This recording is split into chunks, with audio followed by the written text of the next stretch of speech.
Hello, everyone, and welcome to this new podcast series. My name is Patrick Teahan. I'm a licensed clinical therapist specializing in childhood trauma. And what this podcast series will be focusing on, we're going to be focusing on people's individuals' expressive stories, getting to the heart of the matter that what happened to us in our childhood.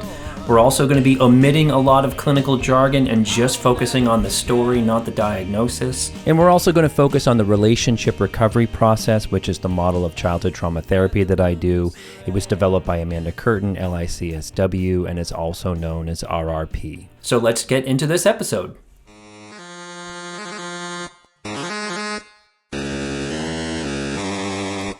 Here are 6 common pitfalls that I've seen clients get into over the years, which makes their healing process either stall out completely or it just makes their process a lot more messy or mucky than it really has to be. You know, healing childhood trauma is really already hard enough. And incidentally, even if just one of these 6 ideas stick in your mind, then it's totally a win for me, whether you're kind of envisioning something happening down the road or just to keep yourself aware. Healing is a subjective idea. You're already in a process, whether that process is you're already going to therapy or you're doing some self-healing work, if therapy doesn't work out for you or if it's not readily available, or you might actually be getting ready to do something in the future. I think a lot of people listen to this content to start off with in kind of revving themselves up to do some work in some way that works best for you. So listening to podcasts like this is part of a process, but it can't be the whole thing. Eventually, we need more. Through my own process, I fell into many of these pitfalls, if not all of them. These are actually really common for childhood trauma. And the more you know, the more you can be kind of prepared to avoid some of these things. And I want you to pause here and hear what I have to say. Some of these might really challenge you when you're thinking about your own healing, or you might find yourself a little bit defensive in this episode, especially with this first one. So let's just dive into it. Number 1 is confusing awareness for healing. You might find yourself a little bit called out on this one. And I remember my mentor, Amanda Curtin, LICSW, in my first group with her like 20 some odd years ago, she would tell us awareness doesn't really change you. This is a highly common thing for those starting out and for those who haven't had access to therapy, the kind of therapy that turns you into a puddle of grief on the floor, which is actually a good thing. But confusing awareness for actual healing might look like having major epiphanies about your family or your family life or your parents or your abuse, and something gets unlocked. It's actually pretty cool.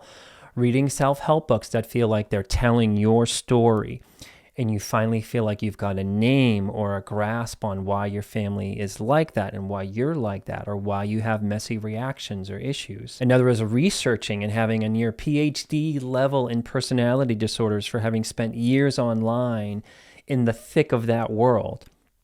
Another is social media posts that become really near and dear to you because you finally got the answer for why you might do things, you know.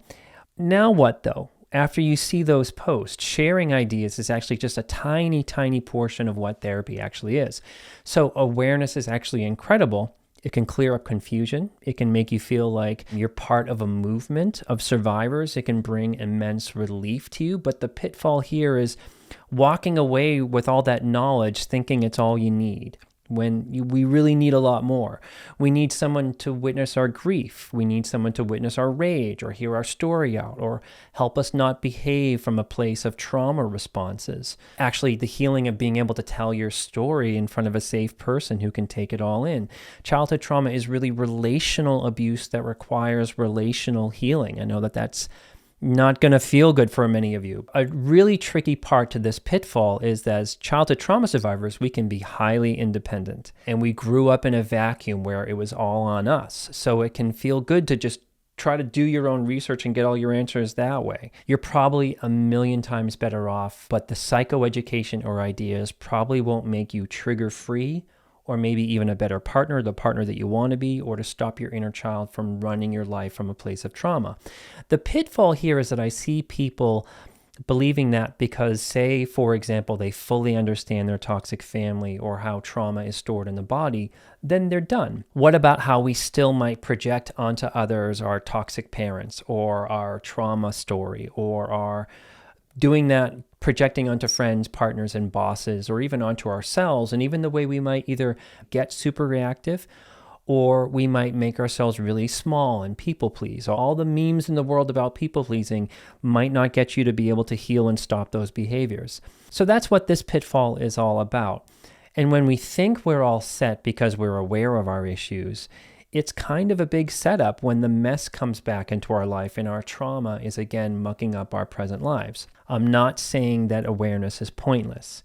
It's actually an incredible thing, but it's just the beginning of healing. It's not the whole thing. But I also need to address that because there is such a lack of resources for many people, and lack of good therapy, and lack of deeply changing experiences in therapy, that it's kind of a common assumption to think that we've got it all figured out because we've read the things, for simply not having those. It's like we don't know what we don't know. So I want to be kind of fair about that. But this will make more sense when you think about it this way. How many self-help books have we read that were amazing but didn't create lasting, significant change in you? Many have gotten frustrated even with my social media posts and the posts of others and other therapist creators when we offer psychoeducation and you kind of leave comments that are like, yeah, but now what? What do I do? How do I fix the thing? What's going on? You're just telling me about stuff. Social media isn't therapy. It's education. Therapy is therapy. And while I 1,000% understand that it's not fully available or affordable or a lack of trained people, that unfortunately doesn't negate the need of actual therapy. Perhaps we all feel the frustration of knowing we need to have a surgery, and all that's being done is talking about how the wound got there, or the effects of the wound. Regardless of how much we talk about it in diagnosis or whatever, we still need surgery. So I want to kind of leave you with that on that one. Moving on to number 2 is this concept that the abuse won't affect me anymore as a pitfall in therapy. Not every client that I've had this going on, but many of them did. One client I remember, years into therapy, they joked with me how, in a kind of confession, that they said the reason why they came into therapy is to see if they can work on themselves in order to better handle their mom. Their mother was an abusive, toxic nightmare. And sometimes our inner child can have strong fantasies about things not affecting them anymore. That's not really a new fantasy. I think that's old from childhood. So when we start healing or working on ourselves, we might think we can go back into the fold with abusive people and not be affected after we do a bunch of work. There's a paradox with this one. The more healing that we do, it's actually the less we should be able to tolerate abuse because we're now healthier. It hits us on a deeper level. That weekend with your family, if they're toxic or abusive, might be intolerable to you after you start to unpack and work on some childhood trauma. It's a good thing. You're becoming more real and more in your body, so it hits harder, I think.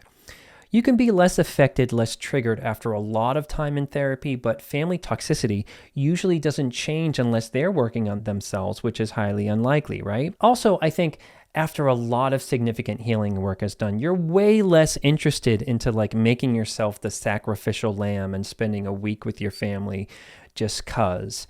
Where I think after a lot of healing, we're like, you know what, I think I'll pop in for an hour for lunch. If you're in contact with your family, or if that's where your level of it is with your family, and that is sort of like a healing mindset. You're not willing to kind of just make yourself the sacrificial lamb anymore. And in short, the pitfall here is healing won't make you bulletproof. Inner children think they have the power to not have things affect them. It's an old magical thinking. That's why we'll often take on, say, extremely hard jobs or take on extremely difficult, messy partners. And then we're surprised when it actually affects us. You'll know what I mean if you have that kind of going on. Moving on to number 3 is something that I'm calling discouragement confirmation. This one is simply about discouragement as a barrier to your healing. Please don't take this as criticism or a reflection of who you are. Again, I'm painfully aware of how terrible access to mental health services are, and I really want to be able to change that. Or the lack of trained clinicians. I'm actually working on that. Or even finding a therapist where the fit is right. I'm very much aware of that. So it's easy to get discouraged. And it's actually a normal part of the process when it comes to finding the right resources for yourself. You can have a good therapist and good treatment, and you can still really get discouraged by the process. But this pitfall is really about how your inner child interprets that messy, frustrating process. And the pitfall here is when you're trying to get an appointment, when you're trying to get into a group, signing up for something that doesn't pan out, can cause a trauma reaction of wanting to give up. It's very understandable. However, the reaction is a lot like the inner child saying, see, why do I even start with this crap? Nothing ever pans out for me. It's always like this for me. This is something we can actually reparent ourselves around, as it's kind of something that keeps us stuck in the face of huge adversity. How many times have you started to try to do trauma, have it not work out, and then you don't try again for years? In no way am I saying it's all you on this. I'm just saying there is a reaction to it that prevents us from being more persistent. I really believe that there's the right therapist or the right helper out there, and there shouldn't be this many barriers. But look for the people who are able to say, I finally found someone and we're actually doing some work. I'm actually getting somewhere. Look for those statements from people. Try not to let your inner child go to that place of it's never going to happen for me. You can be frustrated. You can be annoyed. It's annoying. You can be mad, but try not to look at it like it's confirming something about you. That's the rub here. That's when you know your inner child is back in an old place where it wasn't worth to keep trying. It was definitely true growing up to get your needs met, but the present is different. When someone asks me about how to find a therapist, my first piece of advice is try to be as tenacious and persistent, because for every 10 to 15 emails or calls you make, maybe one therapist or helper would get back to you because most of them are full. It's funny, but inner children actually hate that advice, I think, because it takes them back to their family system where nothing worked for them, or it was all on them. It's sort of like a feeling of, and you're not wrong for feeling this. Why can't this be easy? Again, you're not wrong, but there's a trauma response in this. It's really our inner adult, not the inner child, who can say, this sucks, but F it, I'm going to keep plugging away and finding at what I need to get my needs met. Number 4 is, I've seen the light. You should too. This pitfall is about being so moved, motivated, jazzed up about your healing gains, and you're just wanting more connection and more authenticity that you try to get everyone on board the healing train. Toot, toot. And I know that none of that is super bad or super negative, but we might try to recruit others into healing long before they're ready or long before they want to. I don't know about you, but I dislike being recruited for anything. Like, even if it's a good thing, I think I have a hypersensitivity to being sold something, but I can get past it. And if it's the right sort of situation, I can get my adult in place about it. So if you've heard the term newly sober, this applies. It refers to someone, I know this in context of being in AA or 12-step work, being so relieved and inspired about not drinking that they're full on 1,000% dedicated. It becomes their whole life and they want to tell you about it. Boy, do they want to tell you about it. They might be a little intoxicated on a little bit of healing on the program. They might get a little bit preachy about it being the only way. That's the cringe part. It harkens back to like this old term, like the person's got religion. So when we start therapy, and if you're wired to get a lot out of it, where you're inspired by it, you might want to even become a therapist, which is a beautiful thing. I'm not trying to take that away from you. So, but you might be 1,000% immersed in it and want others around you to be on board too. But I find that most people really don't want that. They don't want the juice that you're selling, and it might be coming from a place where your wounded inner child finally wants to have like a tribe or a collective or even a surrogate healthy family for the first time. And again, it's not bad for wanting these things, but they happen slowly with us being really discerning about who we want in that circle for ourselves. So we might try to recruit, which is a bit of a slippery, kind of cringy slope, to be honest. What isn't good about this pitfall is that it usually doesn't work out to try to inspire people to work on their own childhood trauma. What it does is it might really rub people the wrong way and leave you more isolated and feeling more of like an odd duck in your recovery. And it's like you're back in your family again. It's also a trigger to our family system where your efforts to get a party started are being ignored, which is just awful. By party, I mean, let's be happy, let's be healthy together. As a side note, gradually getting through to a partner gently is different, I think, than trying to kind of sell them because you're so jazzed up about it. But it's really about your energy on this one. It's about our agenda. Telling your entire circle that they're probably all suffering from childhood trauma because you've gone to therapy and read all the things isn't that great. It's actually a pitfall. But encouraging, say, a partner to look at their family system in therapy because they don't really do great conflict, or they fawn, or they fight too much. That's a different thing. So I want to be clear about that. That's more about intimacy and boundaries as opposed to selling something. That's more about a direct kind of intimacy problem. So this can get a bit dangerous. Think of all the people who think they have the answer to society's woes and want everyone to be on the same page. That's kind of gets a little bit scary, right? I don't even like it when someone tells me they discovered hot yoga and I absolutely need to do it every day because it'll change my life. They're probably not wrong, but I'm like, oh, chill, you know what? I actually believe that childhood trauma is the root issue to society, if not the root issue, but I'm not going to force that on anyone who doesn't want to hear it, or they're not interested, or they're not ready. There's enough of that going on in the world. Number 5 is wrong place, wrong therapy, wrong time. This pitfall is tricky. Childhood trauma work and trauma work in general, when it's good, is exhausting at times. Not 24/7, but cathartic releases and grief work about our family systems takes up a lot of energy. A lot of headspace and a lot of rest is needed. If you're new to therapy or new to realizing you've gone through childhood trauma, you really don't know what to expect. You don't know what you don't know. No one is at fault for assuming that it's going to help immediately and feel really good immediately.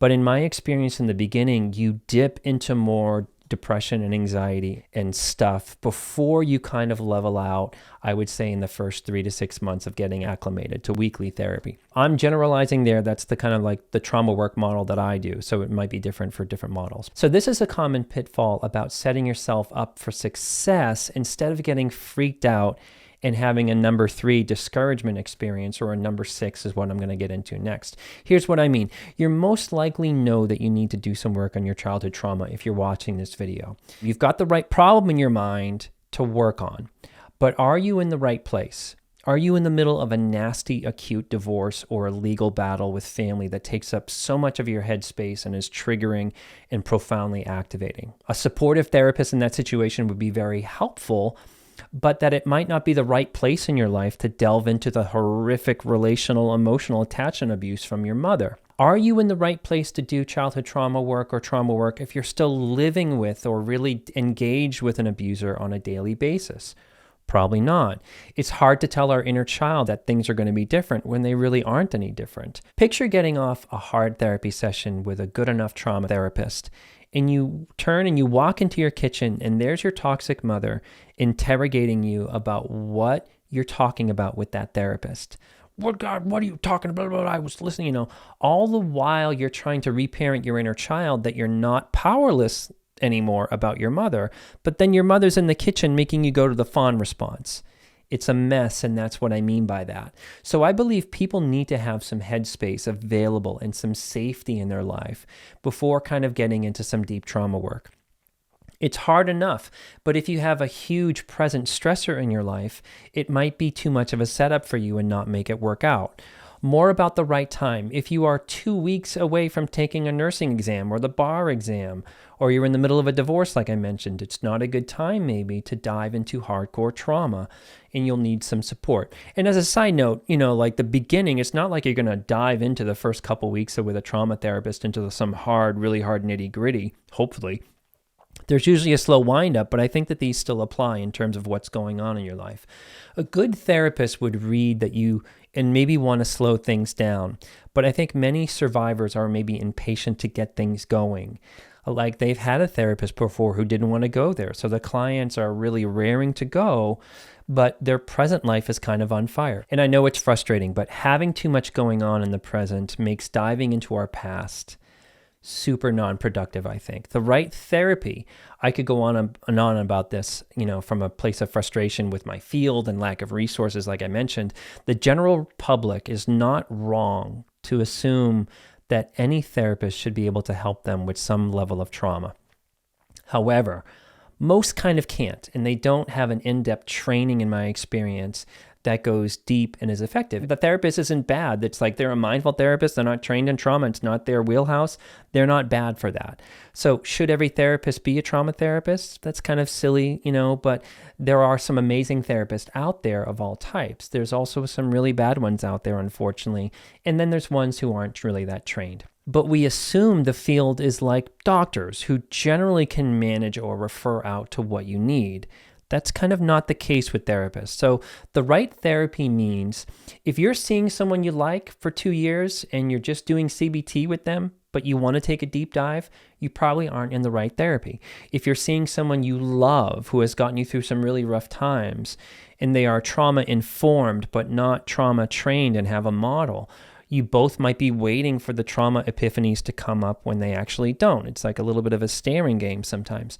And yes, it's crazy, but sometimes therapists are waiting for clients to figure it out.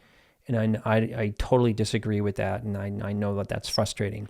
On the other side of it, many survivors need a type of therapy and maybe a precursor to delving into some childhood trauma work. No one really likes that idea, but some people need a lot of help with regulating emotions before they open up their childhood.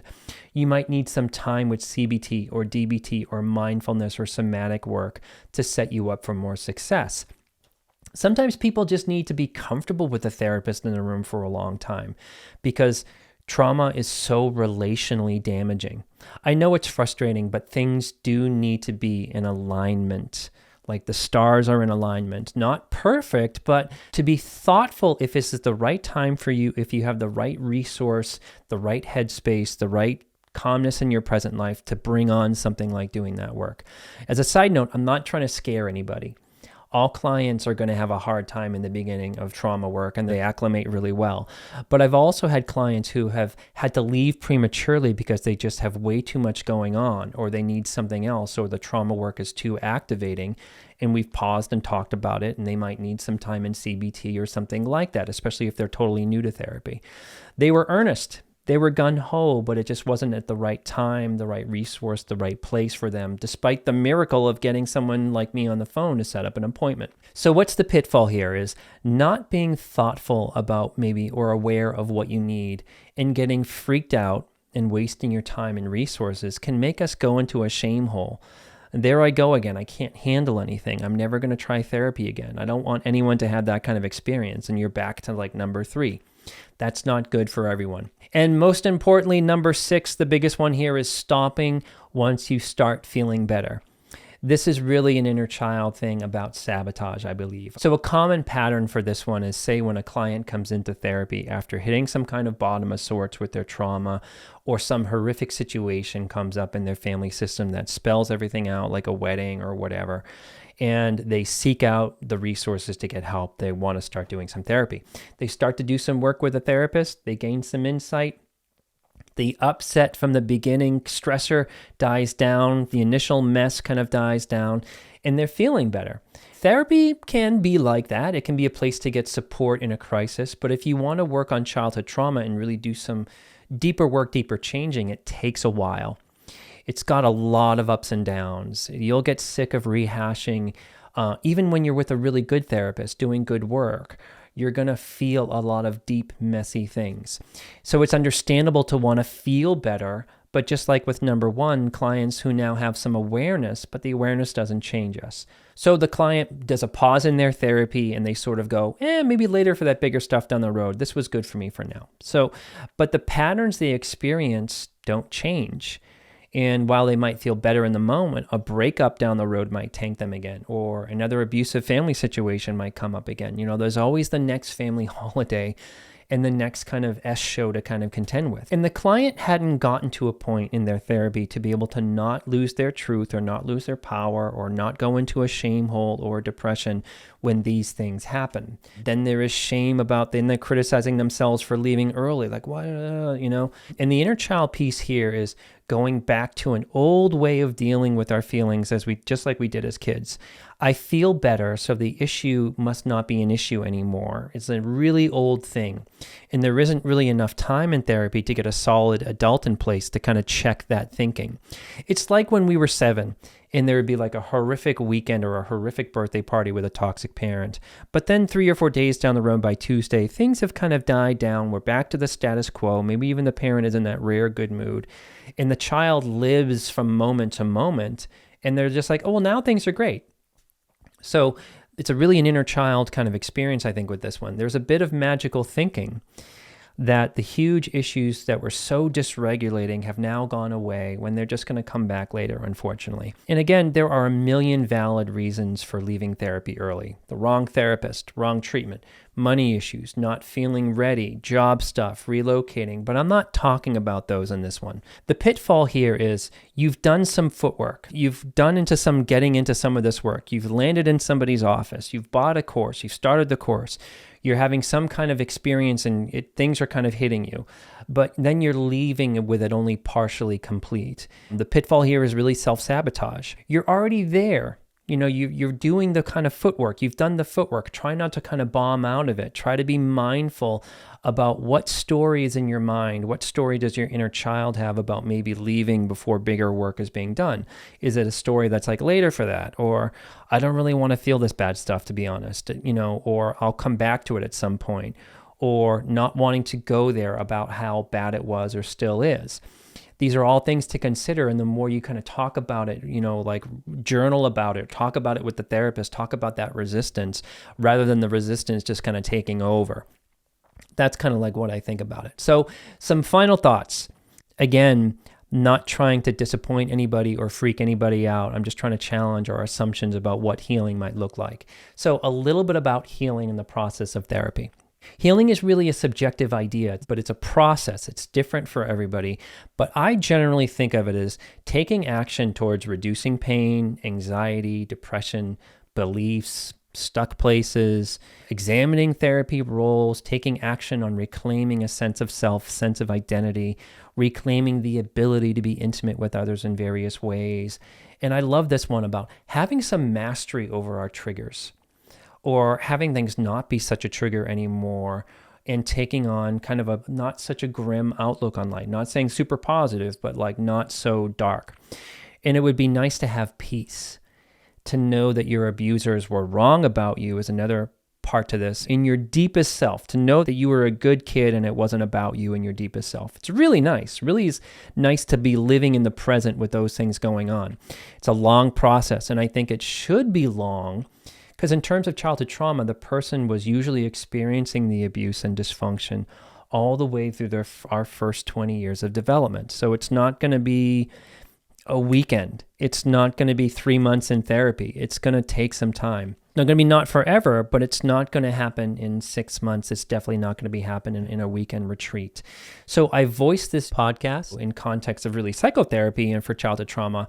And some of you are doing self-healing work that I want to acknowledge out of either, financial reasons or lack of a skilled therapist or just out of personal preference. But these will still apply if you're in that situation too. So I hope that this was helpful. I would really love to hear your thoughts if you've experienced these, if you're in the middle of experiencing some of these, if it's really kind of challenged you, and I would love to know how you kind of feel about that. You're certainly welcome to disagree. And also, you're welcome to check out my monthly healing community if you're looking for such resources on childhood trauma. You're welcome to support the channel over at my Patreon. And as always, may you be filled with loving kindness. May you be well. May you be peaceful and at ease, and may you be joyous. And I will see you next time.